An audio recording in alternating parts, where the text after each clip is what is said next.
The approval of the agreement by the Royal Grenada Police Force negotiating team makes it the second of 7 bargaining units to accept government's offer for increases in salary and wages, the Grenada Union of Teachers being the first.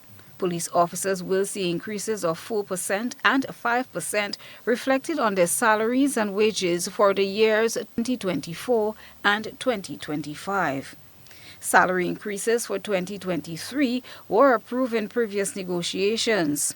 Back in 2020, the RGPF-NT accepted a 4% salary increase for this year. In January 2023, the government negotiating team, the GNT, began negotiations with 7 bargaining units that represented various categories of workers within the public sector on increases in salary and wages for the period 2023 to 2025. The government's offer is 4%, 4%, and 5% relatively for the period. The agreement was signed by Mrs. Lindona Hilaire Marshall, Deputy Chair of the GNT and Permanent Secretary in the Department of Public Administration, Assistant Commissioner of Police Randy Connaught, and Sergeant Adrian Pantru of the Royal Grenada Police Force negotiating team.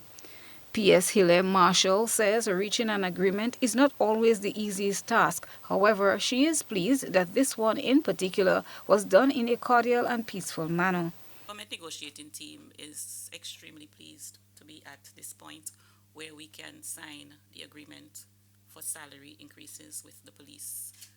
We recognize that coming to an agreement in a negotiations is something that is priceless.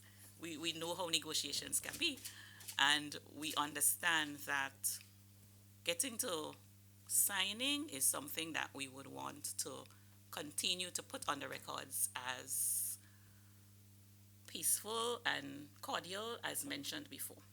And we are committed to continuing with the process of negotiations with the other unions who have not yet gotten to this point, but we are very optimistic and we look forward to signing the agreement with the other unions.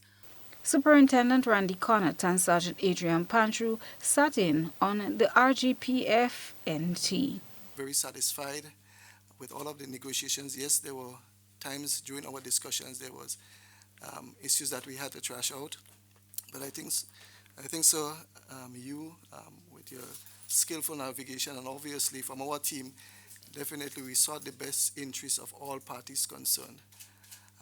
Again, for the second time, I believe in our history in the RGPF, both the Welfare Association and the gazetted officers came together collectively to seek the best interests of our constituents, of all the officers of the RGPF. And with Mr. Connaught to say that we believe that the whole negotiation process panned out very smoothly and we were able to do so in a cordial manner. As we expect in any negotiation, there would be times when the two sides wouldn't see eye to eye, but I believe that we were able to actually meet those issues, work out the differences we had within one another, and we got to this place here. Acting Labour Commissioner Ms. Sparkle Grenade Courtney encouraged all parties to continue striving to maintain the peaceful industrial relations climate. The government is optimistic that agreements will soon be reached with other bargaining units. Christina John, GBN News.